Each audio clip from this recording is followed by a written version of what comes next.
Hello friends, നമ്മൾ ഇന്ന് create ചെയ്യാൻ പോണത് മഴയാണ്. മഴ എന്ന് പറയുമ്പോൾ ശരിക്കും പറഞ്ഞാൽ നമുക്ക് മിക്ക റീലുകൾ മൺസൂൺ കാണിക്കണം എന്നുണ്ടെങ്കിൽ നമുക്ക് മഴയുടെ ഒരു ചെറിയൊരു പ്രസൻസ് കാണിക്കണം. അപ്പോൾ മഴ നമ്മൾ ഒരു എന്താ പറയുക, അതൊരു ഒബ്ജക്റ്റ് തന്നെയാണ് നമ്മളെ സംബന്ധിച്ച്. അപ്പോൾ നമുക്ക് തുടങ്ങാം. നമുക്ക് ആദ്യം തന്നെ ചെയ്യേണ്ടത് ഒരു പ്ലെയിൻ നമ്മൾ സെലക്ട് ചെയ്യുക. എന്നിട്ട് അത് സ്കെയിൽ ചെയ്ത് കഴിഞ്ഞിട്ട് എക്സിൽ പ്രസ് ചെയ്ത് മേലോട്ട് സ്കെയിൽ ചെയ്യുക. അത് കഴിഞ്ഞിട്ട് ഒന്ന് കുറച്ചും കൂടി ഒന്ന് എക്സ്പാൻഡ് ചെയ്യുക. സ്കെയിലിംഗ് തന്നെ ചെയ്യുക. മേളിൽ നിന്ന് സ്കെയിൽ ചെയ്ത് കഴിഞ്ഞിട്ട് നമുക്ക് അടുത്തത് ചെയ്യാവുന്നത്, അത് കഴിഞ്ഞ് നമ്മൾ രണ്ടാമത് ഒരു സ്പിയർ എടുക്കുക. സ്പിയർ എടുത്ത് അത് സ്കെയിൽ ചെയ്യുക, ചെറുതാക്കുക. അത് കഴിഞ്ഞിട്ട് ഇസഡ് വെച്ചിട്ട് ചെയ്യുക. പിന്നെ ജി പ്രസ് ചെയ്ത് ഒരു സൈഡിലേക്ക് കൊണ്ടുവരിക.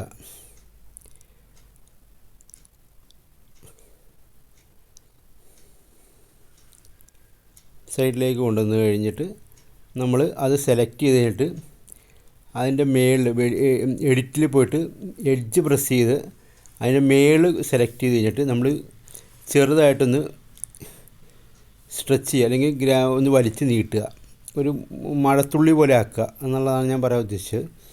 അത് കഴിഞ്ഞിട്ട് സർഫസ് സ്മൂത്ത് ചെയ്യുക. അതിനൊരു മൂലയിലേക്ക് മാറ്റി നിർത്തുക. ആ പ്ലെയിനിൻ്റെ താഴെ നിന്ന് കുറച്ച് ദൂരെ മാറ്റി നിർത്തുക. അത് കഴിഞ്ഞിട്ട് നമ്മൾ ചെയ്യാൻ പോകുന്നത്, നമ്മൾ നേരെ നമ്മുടെ ടോപ്പിലുള്ള പ്ലെയിൻ സെലക്ട് ചെയ്യുക. അത് കഴിഞ്ഞിട്ട്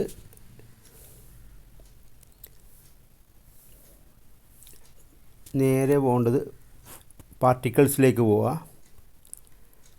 പാർട്ടിക്കിൾ പ്രസ് ചെയ്യുമ്പോൾ നമ്മുടെ ഹെയറിൻ്റെ ഇപ്പുറത്ത് ഒരു ഓപ്ഷൻ ഉണ്ട്, പിക്ചർ എന്ന് പറഞ്ഞ്, അത് ക്ലിക്ക് ചെയ്യുക. അത് കഴിഞ്ഞാൽ അതിൻ്റെ താഴോട്ട് വരിക. എന്നിട്ട് റെൻഡർ എന്ന് പറഞ്ഞൊരു ഓപ്ഷൻ ഉണ്ട്. ആ റെൻഡർ എന്ന് പറഞ്ഞ ഓപ്ഷനിൽ താഴേക്ക് വന്നു കഴിഞ്ഞാൽ റെൻഡർ ആസ് എന്ന് പറഞ്ഞൊരു ഓപ്ഷൻ ഉണ്ട്. അതിൽ ഒബ്ജക്റ്റ് സെലക്ട് ചെയ്തിടുക. അത് കഴിഞ്ഞിട്ട് നമ്മൾ ആ ഒബ്ജക്റ്റിൻ്റെ നേരെ അതിനും കുറച്ചും കൂടി താഴോട്ട് പോകുമ്പോൾ ഒരു ഒബ്ജക്റ്റ് എന്ന് പറഞ്ഞൊരു ഹെഡിങ് ഉണ്ടാവും.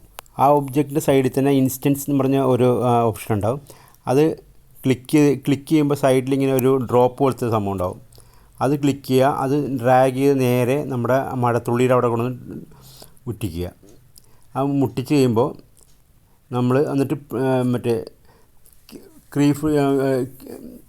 കീ ഫ്രെയിമിൽ പോയിട്ട് നമ്മൾ ഓൺ ചെയ്ത് കഴിയുമ്പോൾ മഴത്തുള്ളികൾ പെയ്യും. ഇത് ചെറിയൊരു സംഭവമാണ്. കുറച്ചൊന്ന് നോക്കിയിട്ട് ചെയ്ത് കഴിഞ്ഞാൽ ഇവിടുന്നാവും. ഇതിപ്പോൾ ഞാൻ പതുക്കെ ഞാൻ ആദ്യം സെറ്റ് ചെയ്ത വീട്, മരം അതൊക്കെ തിരിച്ച് അതിലേക്ക് ഇടണേണ്. നമുക്കിത് ആദ്യം എനിക്കിങ്ങനെ പലപ്പോഴും തോന്നിയിട്ടുണ്ട്. ഇതിപ്പോൾ നമ്മളൊരു 3-4 മാസം ഈ സാധനങ്ങൾ ഒബ്ജക്റ്റ് ഉണ്ടാക്കാനും അതിൻ്റെ ആ ഒരു ഷോർട്ട് കട്ട് ഗെയിം പഠിക്കാൻ വേണ്ടിയുള്ള ഒരു ടൈം നമ്മൾ എന്തായാലും കുറച്ച് ഹാർഡായിട്ടും കുറച്ച് കെയർഫുള്ളായിട്ട് ചെയ്യണമെന്നാണ് ഞാൻ പറയണത്. അത് കഴിഞ്ഞ് കഴിയുമ്പോൾ പിന്നെ ഓട്ടോമാറ്റിക് നമ്മൾ ഓരോ ചെറിയ സ്ക്രിപ്റ്റ് ഉണ്ടാക്കിയാൽ അതിൽ എന്തൊക്കെ സാധനങ്ങൾ വെക്കണമെന്ന് നമുക്ക് ചെയ്യാൻ പറ്റും. ഇനിയിപ്പോൾ നമ്മൾ വീടിൻ്റെ ഉള്ളിൽ ഞാനിപ്പോൾ നോക്കുന്ന ഒരു ക്ലോക്ക് വേണം, പിന്നെ കലണ്ടർ വേണം, പിന്നെ ഡൈനിങ് ടേബിൾ, ചെയർ, ബെഡ്, ഇതൊക്കെ നമ്മൾ ആദ്യം വരച്ച് അല്ലെങ്കിൽ നമ്മൾ ക്രിയേറ്റ് ചെയ്ത് ലൈബ്രറിയിൽ സേവ് ചെയ്ത് വെക്കുക. അത് കഴിഞ്ഞിട്ട് നമുക്ക് കുറേ സാധനങ്ങൾ ഉണ്ടാക്കാനുണ്ട്. അതായത് ഇപ്പോൾ വീട് 3 തരമുണ്ട്. ഇപ്പോൾ വലിയ 2 നില വീട്, ചെറിയ വീട്, വില്ലേജ് ഹൗസ്, അതേപോലെ തന്നെ ക്യാരക്ടേഴ്സ് ചെയ്യുമ്പോൾ കുട്ടികൾ, അച്ഛൻ, അമ്മ, അങ്ങനെ എല്ലാവരെയും ഉണ്ടാക്കി നമ്മൾ ഓരോ ഇതും സെപ്പറേറ്റ് ചെയ്ത് വെക്കുമ്പോൾ നമുക്ക് എളുപ്പമായിട്ട് നമുക്ക് ഒരു കഥാപാത്രം വിചാരിച്ച് ഇപ്പോൾ കഷണ്ടിയുള്ള ആരാണെങ്കിൽ, അല്ലെങ്കിൽ ഒരു എന്താ പറയുക നീണ്ട മൂക്കുള്ള ഒരാളാണെങ്കിൽ നമുക്ക് പെട്ടെന്ന് നമുക്കത് അവിടെ മാത്രം നമ്മൾ വർക്ക് ചെയ്താൽ മതി.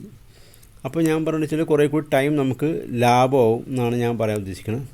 പിന്നെ അതിൽ ഇതിനോട് നല്ല ഇൻട്രസ്റ്റും തോന്നും നമുക്കപ്പോൾ. കുറേ ലാഗ് വരില്ല എന്നാണ് ഞാൻ പറയാൻ ഉദ്ദേശിക്കുന്നത്. ക്രിയേഷൻ്റെ പോലെ തന്നെ വളരെ ഇമ്പോർട്ടൻ്റ് ആയിട്ട് 2 കാര്യങ്ങളും കൂടിയുണ്ട്.